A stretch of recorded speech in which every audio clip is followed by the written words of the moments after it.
It might have been a slow week, but I still managed to pick up some keys. Stay tuned to see what I got.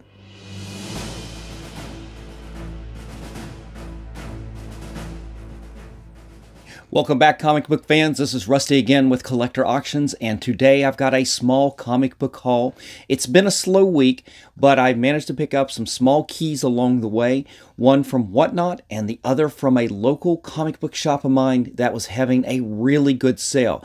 Not quite as big a sale as I thought it was before I walked in there, but I still managed to pick and walk away with a few little keys. So stay tuned and we'll go over those books. But before we begin, make sure you hit that like button, slap the subscribe, and definitely hit that notification bell. That way you know when my new episodes appear every week, Mondays and Fridays at 10 a.m. Hope you would join me each and every week. And be sure to check me out on eBay and Instagram, where I sell a lot of the comics that I get slabbed. Try to pay for this hobby, guys. So some of the books that I get, I keep for the PC. Some of them I put up for sale. So check out my full list on eBay and check out the Instagram where you can DM me and we can talk about working a special deal if there's any of the books that you're interested in. All right, sit back, guys. Let's take a look at the books I picked up this week and hopefully you enjoy this. Okay, so the very first book that I ended up picking up this week was from Whatnot. It's from a dealer that I've dealt with before, Key Collectibles 1313. I only ended up picking up one book from them. I ended up catching their show late, and they had one book that I was still interested in. It looked like it was in really good shape. It's not a super big key, but it's still a key nonetheless, and it's in really good shape. Let me show you. It is Incredible Hulk 258. This is the first appearance of the Soviet super soldiers. Now, I think I've got this in the PC, but I remember these books at the time. In fact, I really was getting into collecting really a lot at this stage of the Incredible Hulk. It was around 250, 251. I remember that's where the start of my consecutive run of Incredible Hulk issues really started. And I remember having this issue, so I know that these were reader copies that I still have in my PC. And there's always some spec on the Soviet super soldiers. That's something that MCU has not tapped into yet. And they got some great characters. I think you've got, what is the name of the character? The bear. Ursa Major, is that right? They kind of portrayed him in the Black Widow film in his human form. At least that was what I think they were talking about. But this right here was always a great book. I wasn't a big fan of the artwork, but I was a big fan of these characters. And for whatever reason, I always liked the Crimson Dynamo. That was a great character, always facing off against Iron Man. This issue here, let me give you some stats on this right here. As I said, first appearance of the Soviet super soldiers came out in April of 1981. This book right here on the census on getting and graded by CGC, you'll find the most books out there graded at a 9.8. It's not a super expensive book. In fact, just a few days ago here in March, one sold for $73 on Heritage Auctions. Now, of course, there's going to be some fees on top of that, so you know that price will probably be closer to that $120 mark, only because of shipping fees, credit card fees, taxes, things like that. There was a sale back in February, though, as high as $204 off of eBay. So this book had looked to me like it was up and down, and there was definitely some higher prices, probably not more than a year ago. Of course, the market was much better. I've seen the 9/8 go for this in the $500 range. During my research, I was finding some of them like that. So this book has definitely come down. This is a book I'm just simply going to get it cleaned and pressed in my shop. I'm going to hold on to it. We'll see if there's any news about these. I'm not going to rush it out to CGC anytime soon, but we'll definitely get it ready at some stage, and we'll get them into CGC down the road, I'm sure, at some point. Now, the next books I ended up picking up, I picked up from one of my local comic book shops. This is Collector's Corner up in Parkville, Maryland. Now, they have had, I think, at least 2 different locations. I've never been to the other one. I'm not even sure exactly where it is. But I know that I've been to the Parkville one, and I've spotlighted them, at least in terms of some of my comic book hauls before. And they were having a really big sale. And it was across the board. There was different percentages off of a lot of stuff. It was their big March sale over the weekend. And they ended up having, the one I was interested in, of course, was their back issues. And what they had was 40% off any of their bag comics that were dated 30 days or older than 30 days, I should say. And I followed them on Facebook, and they really post a lot of the key comics that they get all the time on Facebook. And I mean, every day I'm seeing just tons and tons of photos. And there were a couple books on there that, I mean, you can see the price tag right on the book, on the bag. And I'm going, okay, 40% off, I can do that. And they had a Spider-Man 238, the first appearance of the Hobgoblin, that I'm looking to get back into the PC. And at that price range with that 40% off, that was very, very enticing. And so that is what got me to go up there. I know they've got other keys in the PC, or in their case, and with the 40% off, what I did was I literally sat for days going through all their photos, and I'm making a list, and I'm going, okay, 40% off, this is this much, this much. So, oh, I've got a friend back here. Bye, everybody, this is Jinx back here. He's exploring right now. So, as I went into the show on the very first day of their sale, okay, I had a list. I had a list of all the books that I was interested in. They had that Spider-Man, and if I ended up buying that Spider-Man, it was probably about the only thing I was going to end up buying just because of the expense anyway. But if the condition wasn't there and I didn't get it, there was definitely some other books. So I was prepared to go in there and take a look. And I went through and I started digging through the shop managers, They were all kind of busy trying to get some other stuff done. So they let me, I shouldn't say they let me, they didn't bother. They said hi and everything, and I just started digging through some of the boxes, and I could see the Spider-Man sitting there in the case.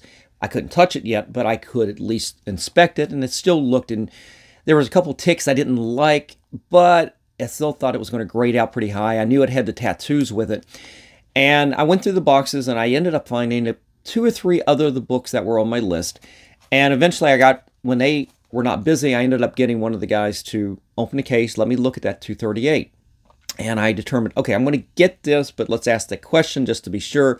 Hey, you guys still running the sale? Just kind of to make sure. And what it turns out is when they say comic books dated older than 30 days, what they're talking about is not the comic itself. They're talking about their price sticker that they have on there. If you look closely at the price stickers, they have dates on there. So they're talking about they had priced that book within the last 30 days, then it wasn't on sale. And okay, well, I'm not paying that for that book at full price, and there's not enough room in it at a grade that I thought it was going to get at. In fact, I think it was more expensive than a graded version of that at that particular, what I thought it might grade out to, or what I was afraid it would grade out to.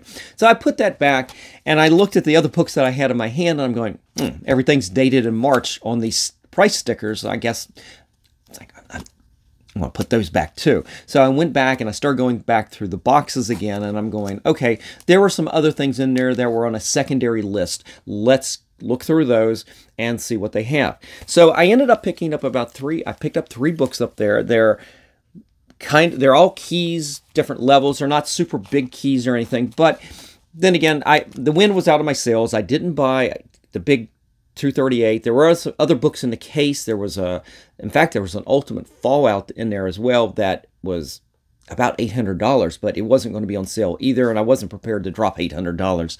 So it had a pretty big spine tick there as well. I didn't feel like going down that road, so I ended up picking up 3 very minor keys, but favorites nonetheless. This is John Byrne's X-Men. I keep picking this book up.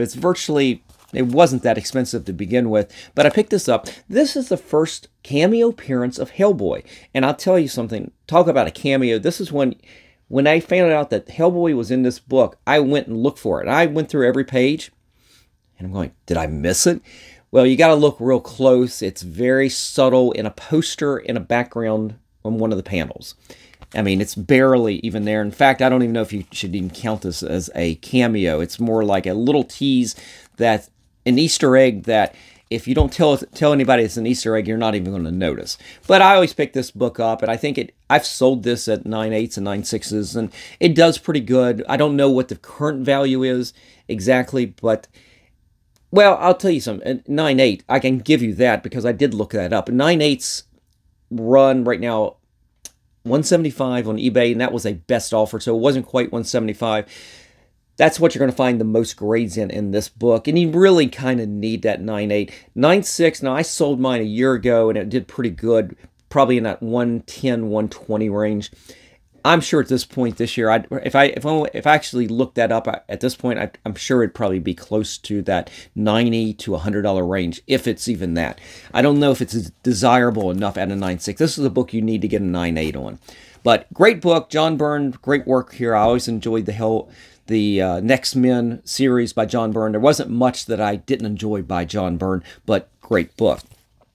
The next one I ended up picking up was it's a book I've wanted in the PC, and there's not a lot of, there's always spec on this book because of the character, but there's not, this book isn't a super huge book in terms of getting it to resale. Well, there's money in it, but I don't see it being moved often, but it's one that I want to get in the PC. I actually want to get it signed by the artist and get it graded at some point. So I went ahead and picked this up. It's Harley Quinn #1, her first ongoing series, and you've got this great art by Terry and Rachel Dodson. And ended up seeing Terry Dodson last year in October at the Baltimore Comic-Con, and Rachel was not there, but I ended up getting another Harley Quinn book. I think the 80th anniversary cover, I think I got that one signed.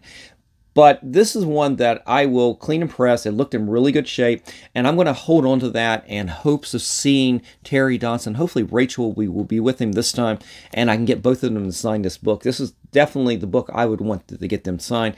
When I say there wasn't a super lot of movement on this, well, there is some. I mean, this book did go at a 9.8 back just a few weeks ago here, early March, for $193. So I guess that's nothing to sneeze at. I don't know why I dismissed that. But great book. It's a little older than I expected. It just dates all the way back to November of 2000. It's a little bit older. It's hard to believe that this book is already 23 years old at this point. So I ended up picking up, lastly, the last book I ended up, it's a book I've gotten my PC. It's a book I had a fantastic copy of, but it did have a few ticks on it, and I had seen this book at Collector's Corner in the past, and I've bypassed it only because there were other things I was interested in at the time. But because, as I said before, the wind was out of my sails, I didn't get that Spider-Man 238. I'm going to get this book. This book is in a little bit better condition than the copy I have. There's no spec on this, but it's a great first appearance, and it's got a great creative team. And I'm talking about Amazing Adventures #18, featuring the War of the Worlds. This is the first appearance of Killraven. And it always had this, I love this, it had this dynamic John Romita Sr. cover, but you go into the inside, that's what I'm talking about. What a great creative team. You've got Neil Adams artwork with, I believe it was Howard Chaykin doing the inks on this. I mean, that was definitely some early work right there, but what a great creative team. I always enjoy this. I enjoy this whole Amazing Adventure series. Years later, I enjoyed some of the Alan Davis, when he did Killraven, did a miniseries with Alan Davis. I enjoyed those as well. Just a character. I always enjoyed this. And so I was glad to get a better copy of this in the PC. Let me give you some stats on this book right here. 9.4 is the most prevalent grade on this book you're going to find out there in the census. It goes for, most recently, $160 just here in early March on eBay. But it's one of those, if you ever manage to get this as a 9.8, early 70s book right here, I found the price. The last one hasn't sold, 9.8 has not sold since September of 2021 for $2,880, and that's pretty spectacular. Now, this book right here will not grade out as a 9.8. It's got some minor defects over here, so I'm definitely hoping in that. I hope to at least get a 9.4, but it would be nice to be able to maybe get it all smoothed out, and hopefully it will grade out to a 9.6. I don't think it will, but great book to have in the PC. It's a great little character. These are small, I'll call these small foundational books. These are not big giant keys of any sort, but they're all good books to have as a comic book collector. These are great books to have in your PC, and these are great conversation pieces. People see the books like this if you actually have them displayed, and you get the joy of talking about this character, and you talk about the history of the character. Everybody knows Spider-Man, and maybe even that Harley Quinn at that point, but be able to talk about Killraven and the Soviet super soldiers. So those are fun things to do. But anyway, that was the last book I picked up this week. As I said, it was a slow week. I've pulled back from buying too much right now. I've been trying to save up for some of the upcoming comic book shows, and we'll see what we do coming up. So, hope you enjoyed these books right here. All right, so that's it for this comic book haul for this week. Like I said, not a big haul, but some nice little keys to put into the PC, and maybe after a clean and press on each one, we'll see where I think they'll grade out and possibly send them to CGC. We'll find out about that part. But let me know what you think about these books, and if you have these in your PC, by leaving me a comment in the comments section. And that's it, guys. I'm out of here. Thank you for watching. Please join me on the next episode, where I'm pretty sure it's just going to be a comic book haul at this point, and I will see you then. And remember, guys, every comic has a story.